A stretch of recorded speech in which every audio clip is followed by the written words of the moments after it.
नमस्कार दोस्तों, स्वागत है आपका आज के मुख्य समाचारों की वीडियो में। जी हां दोस्तों, यहां पर आपको देखने को मिलेगी सुबह से लेकर शाम तक की सारी के सारी बड़ी खबरें, मुख्य समाचार, ब्रेकिंग न्यूज अपडेट के रूप में। तो दोस्तों आपसे रिक्वेस्ट है इस वीडियो को ज्यादा से ज्यादा लाइक और शेयर करें। तो दोस्तों जानते हैं आज की पहली बड़ी खबर। रक्षा मंत्री राजनाथ सिंह ने चीन को दो टूक कहा, 1 इंच जमीन नहीं छोड़ेगा भारत। जी हां दोस्तों, शुक्रवार को मॉस्को में भारत और चीन के रक्षा मंत्रियों के बीच हुई 2.5 घंटे लंबी बातचीत का तत्काल कोई नतीजा निकलता नहीं दिख रहा है, लेकिन चीनी पक्ष को भारत ने पूरे दम से यह बात बता दी है कि पूर्वी लद्दाख सेक्टर में अपने हिस्से की एक जमीन से भी समझौता नहीं होगा। चीन के रक्षा मंत्री वी फेंगी को रक्षा मंत्री राजनाथ सिंह ने स्पष्ट शब्दों में बता दिया है कि भारत अपनी संप्रभुता और अखंडता पर कोई खरोच नहीं आने देगा। पूर्वी लद्दाख स्थित वास्तविक नियंत्रण रेखा में सैन्य तनाव बढ़ने के बाद दोनों देशों के शीर्ष नेताओं के बीच पहली बार आमने सामने मुलाकात हुई थी। मौजूदा सैन्य तनाव को घटाने के लिए दोनों रक्षा मंत्रियों के बीच आगे भी बातचीत जारी रखने की सहमति बनी है, जो इस बैठक का एकमात्र सकारात्मक पहलू देखा जा सकता है। इसके बाद दोस्तों जानते हैं अगली बड़ी खबर। राज्यों की ease of doing business ranking हुई जारी। जी हाँ दोस्तों, घरेलू और वैश्विक निवेशकों को आकर्षित करने, कारोबारी माहौल में सुधार लाने और राज्यों के बीच प्रतिस्पर्धा पैदा करने के लिए ईज ऑफ डूइंग बिजनेस मामले में राज्यों और केंद्र शासित प्रदेशों की रैंकिंग जारी कर दी है। इस रैंकिंग में आंध्र प्रदेश टॉप पर रहा है, वहीं उत्तर प्रदेश दूसरे व तेलंगाना तीसरे स्थान पर रहा है। केंद्रीय वित्त मंत्री निर्मला सीतारमण ने यह रैंकिंग जारी की है। इससे पहले साल 2018 में इस तरह की रैंकिंग जारी हुई थी।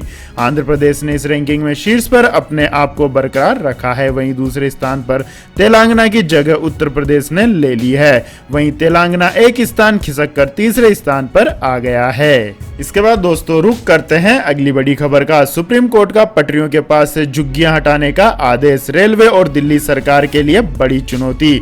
जी हां दोस्तों, सुप्रीम कोर्ट ने दिल्ली इलाके में रेलवे पटरियों के आसपास सारी अवैध झुग्गियां हटाने का आदेश दिया है। कोर्ट ने 3 महीने के भीतर यह काम पूरा करने का आदेश दिया है। इसके साथ ही सुप्रीम कोर्ट ने यह भी कहा है कि कोई भी कोर्ट इन पर स्टे नहीं दे सकता। यह रेलवे के लिए एक बड़ी राहत की खबर है, लेकिन झुग्गियों को हटवाना उनके लिए बड़ी चुनौती भी है। आपकी जानकारी के लिए बता दें दोस्तों, दिल्ली में 140 किलोमीटर रेलवे ट्रैक के आसपास कई अवैध झुग्गियां बसी हैं। इस पर करीब 60 जगहों पर 48,000 झुग्गियां बनी हुई हैं। इन झुग्गियों के आसपास आपराधिक घटनाएं भी होती हैं। इसके आसपास मुसाफिरों के अलावा रेल कर्मियों से भी लूटपाट होती रहती है। इसके अलावा आम दिनों में दिल्ली इलाकों में झुग्गियों के पास ट्रेन की चपेट में आने से हर रोज 4 से 5 लोगों की मौत हो जाती है।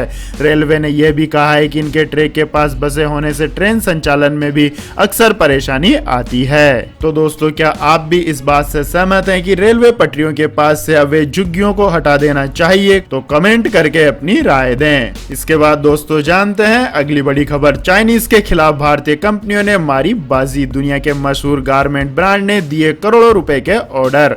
जी हां दोस्तों, दुनिया के बड़े ब्रांड अब चीन को छोड़कर भारत की ओर अग्रसर होने लगे हैं। मीडिया रिपोर्ट्स के मुताबिक बीते कुछ महीनों में कई भारतीय कंपनियों को दुनिया के बड़े क्लॉथ ब्रांड्स ने करोड़ों रुपए के ऑर्डर दिए हैं। सूत्रों से मिली जानकारी के अनुसार हाल ही में जर्मन ब्रांड मार्क पोलो ने अपने भारतीय वेंडर वारसा इंटरनेशनल को नया ऑर्डर दिया है। वहीं कॉर्टर ने भारतीय कंपनी एसपी अप्रेजल्स को मानव निर्मित फाइबर से कपड़े बनाने का ऑर्डर दिया है। इसके बाद दोस्तों जानते हैं अगली बड़ी खबर। केंद्र सरकार का कांग्रेस को स्पष्टीकरण, कहा सरकारी पदों पर जारी रहेगी भर्तियां, नहीं लगाई कोई रोक। जी हां दोस्तों, केंद्र सरकार ने स्पष्ट किया है कि इस महामारी से उत्पन्न आर्थिक संकट के बीच सरकारी खर्चे पर अंकुश लगाने के लिए शुक्रवार को जारी किए गए व्यय विभाग ने सरकारी नौकरियों के लिए भर्ती पर कोई असर नहीं डाला है। वित्त मंत्रालय की ओर से जारी किए गए बयान में कहा गया है कि सरकारी एजेंसियों जैसे कि एसएससी, रेलवे रिक्रूट बोर्ड में पहले की तरह ही भर्तियां जारी रहेंगी। वित्त मंत्रालय ने एक नोटिफिकेशन जारी करते हुए साफ किया है कि भारत सरकार में खाली पदों को भरने के लिए किसी भी नई भर्ती पर रोक नहीं लगाई गई है। इसके बाद दोस्तों जानते हैं अगली बड़ी खबर। उत्तर कोरिया जल्द कर सकता है लंबी रेंज की मिसाइल पेश, अमेरिका तक पहुंचने की होगी क्षमता। जी हां दोस्तों, उत्तर कोरिया के तानाशाह किम जोंग उन ने एक नई लंबी रेंज की मिसाइल का ऐलान जल्द ही करने की तैयारी कर ली है। जानकारी के मुताबिक यह मिसाइल अमेरिका तक हमला करने की क्षमता रखती है। वाशिंगटन के सुरक्षा सूत्रों का दावा है कि यह सॉलिड फ्यूल वाली इंटरकॉन्टिनेंटल रेंज की बैलिस्टिक मिसाइल 10 अक्टूबर में होने वाली परेड में पेश की जा सकती है। इस दिन कोरिया की वर्कर्स पार्टी का 75वां स्थापना दिवस होगा। इसके बाद दोस्तों जानते हैं अगली बड़ी खबर। लेकिन दोस्तों अगली खबर जानने से पहले आप लोगों से गुजारिश है कि इस वीडियो में दिखाई गई खबरें अगर आपको पसंद आई हो तो इस वीडियो को लाइक करें, कमेंट करें और हमारे चैनल को सब्सक्राइब करें। तो दोस्तों जानते हैं अगली बड़ी खबर। 3 श्रेणियों में 1,40,000 भर्तियां करेगा रेलवे। इस दिन से शुरू होगी परीक्षा। जी हां दोस्तों, भारतीय रेलवे जल्द ही कई पदों पर भर्तियां करेगा। रेल मंत्री पीयूष गोयल ने शनिवार को कहा है कि रेलवे में 1,40,640 पद खाली पड़े हैं, जिस पर नियुक्तियों की प्रक्रिया जल्द ही शुरू होगी। गोयल ने कहा है कि रेलवे में विभिन्न पदों की सभी 3 श्रेणियों के लिए भर्ती प्रक्रिया के आवेदनों की जांच पूर्ण की जा चुकी है। विभिन्न पदों पर भर्ती के लिए परीक्षाओं का आयोजन 15 दिसंबर से शुरू किया जाएगा। गोयल ने कहा है कि इन पदों के लिए हमें 2,42,00,000 आवेदन मिले हैं। उन्होंने कहा है कि इस महामारी के कारण भारतीय रेलवे इन पदों के लिए एग्जाम का आयोजन नहीं करवा पा रहा था, इसलिए परीक्षाओं का आयोजन किया जाएगा। इसके बाद दोस्तों जानते हैं अगली बड़ी खबर। बीपीसीएल ने निजीकरण से पहले अपने कर्मचारियों को दिया बड़ा तोहफा। जी हां दोस्तों, केंद्र सरकार भारत पेट्रोलियम कॉर्प लिमिटेड में अपनी पूरी हिस्सेदारी बेचने जा रही है। निजीकरण से पहले कंपनी ने बड़ा ऐलान करते हुए कर्मचारियों को मार्केट रेट के मुकाबले 1/3 भाव पर ESOPs यानी एम्प्लॉय स्टॉक ऑप्शन देने की पेशकश की है। बीपीसीएल बोर्ड ने इस प्रस्ताव को मंजूरी दे दी है और आपको बता दें कि बीपीसीएल में कुल 20,000 कर्मचारी काम करते हैं। आपको बता दें कि बीते महीने बीपीसीएल ने अपने कर्मचारियों को VRS देने की पेशकश की थी। यह योजना उन कर्मचारियों के लिए थी जो विभिन्न व्यक्तिगत कारणों से कंपनी में सेवाएं जारी रखने की स्थिति में नहीं है। वे कर्मचारी VRS के लिए 15 अगस्त तक आवेदन कर सकते थे। इसके बाद दोस्तों जानते हैं अगली बड़ी खबर। इंडियन रेलवे बदलने जा रहा है अपना टाइम टेबल, बंद हो रही है 500 ट्रेनें। जी हां दोस्तों, इंडियन रेलवे अब ट्रेनों के टाइम टेबल को पूरी तरह से बदलने की तैयारी में है। नए टाइम टेबल के लिए रेलवे अब करीब 500 ट्रेनों को बंद करने और 10,000 स्टॉप को खत्म करने जा रहा है। इस टाइम टेबल को महामारी खत्म होने के बाद लागू किया जाएगा। एक मीडिया रिपोर्ट में बताया गया है कि टाइम टेबल में इन बदलावों के बाद इंडियन रेलवे की कमाई सालाना 1,500 करोड़ रुपए तक बढ़ जाएगी। रेल मंत्रालय के आंतरिक आकलन के अनुसार 1,500 करोड़ रुपए की यह अनुमानित कमाई बिना किराए या अन्य चार्ज में बढ़ोतरी के ही आएगी और यह कमाई सिर्फ टाइम टेबल व अन्य ऑपरेशन पॉलिसी में बदलाव के जरिए ही होगी। इसके बाद दोस्तों जानते हैं अगली बड़ी खबर। BSNL की हालत खराब, यूनियन ने कहा होगी 20,000 कर्मचारियों की छटनी, 1 साल से नहीं मिली सैलरी। जी हां दोस्तों, सार्वजनिक क्षेत्र की दूरसंचार कंपनी भारत संचार निगम लिमिटेड करीब 20,000 और कॉन्ट्रैक्ट वर्कर्स की छटनी करने वाली है। BSNL की कर्मचारी यूनियन ने शुक्रवार को यह दावा किया है। यूनियन ने यह भी दावा किया है कि कंपनी के 30,000 ठेका श्रमिकों को पहले ही बाहर किया जा चुका है। साथ ही ऐसे श्रमिकों का पिछले 1 साल से भी ज्यादा टाइम से वेतन का भुगतान नहीं किया गया है। यूनियन ने कहा है कि VRS के बाद भी BSNL अपने कर्मचारियों को समय पर वेतन नहीं दे पा रही है। इसके बाद दोस्तों जानते हैं अगली बड़ी खबर। कार और बाइक हो सकती है सस्ती, सरकार घटा सकती है GST। जी हां दोस्तों, इस महामारी में वाहन सस्ते हो सकते हैं। केंद्रीय भारी उद्योग मंत्री प्रकाश जावड़ेकर ने वाहनों पर GST दरों में कटौती की उद्योग जगत की मांग पर सहमति जताई है। उन्होंने कहा है कि वह प्रधानमंत्री और वित्त मंत्री से इसके बारे में बात करेंगे। भारी उद्योग मंत्री ने यह भी बताया है कि वाहनों की कबाड़ नीति का प्रस्ताव तैयार हो चुका है और सभी संभावित पक्षों ने इस पर राय दी है और शीघ्र ही इस नीति की घोषणा संभव है। जावड़ेकर के मुताबिक वित्त मंत्रालय इस प्रस्ताव पर काम कर रहा है। उन्होंने कहा है कि पहले 2 पहिया वाहन, 3 पहिया वाहन, सार्वजनिक परिवहन वाहनों की अलग श्रेणी और इसके बाद 4 पहिया वाहन, इस तरह से क्रम हो सकता है। मुझे उम्मीद है कि आप लोगों को जल्द ही कुछ अच्छी खबर मिलेगी। तो दोस्तों आपको क्या लगता है, सरकार को वाहनों पर GST दर कम कर देनी चाहिए? तो कमेंट करके अपनी राय दें। इसके बाद दोस्तों जानते हैं आज के मौसम समाचार। तो दोस्तों आने वाले 24 घंटों के दौरान पूर्वी राजस्थान, पूर्वी मध्य प्रदेश, छत्तीसगढ़, उड़ीसा, महाराष्ट्र, कर्नाटक और केरल के साथ पूर्वी भारत के राज्यों में कई जगहों पर हल्की से मध्यम बारिश के साथ साथ 1-2 स्थानों पर तेज वर्षा हो सकती है। वहीं उत्तर भारत में उत्तराखंड, हिमाचल प्रदेश और पंजाब के भी कुछ इलाकों में हल्की से मध्यम रिमझिम बारिश का आसार है। इसके अलावा दोस्तों झारखंड, पूर्वी उत्तर प्रदेश, बिहार में छुटपुट वर्षा शुरू होने की संभावना बनी हुई है। इसके बाद दोस्तों जानते हैं अगली बड़ी खबर। आम आदमी को मिली बड़ी राहत, 3 दिन में 2 बार कम हुए डीजल के दाम। जी हां दोस्तों, सरकारी तेल कंपनियों ने आम आदमी को राहत देते हुए महीने की शुरुआत से ही डीजल के दाम में कमी करनी शुरू कर दी है। आपको बता दें कि बीते 3 दिनों में 2 बार डीजल के दामों में गिरावट दर्ज की जा चुकी है। वहीं पेट्रोल की कीमत स्थिर बनी हुई है, लेकिन पिछले माह कई बार पेट्रोल की कीमत बढ़ाई गई। अगर बीते 18 दिनों की बात करें तो इस बीच पेट्रोल की कीमतों में 1.65 रुपए प्रति लीटर की बढ़ोतरी हुई है।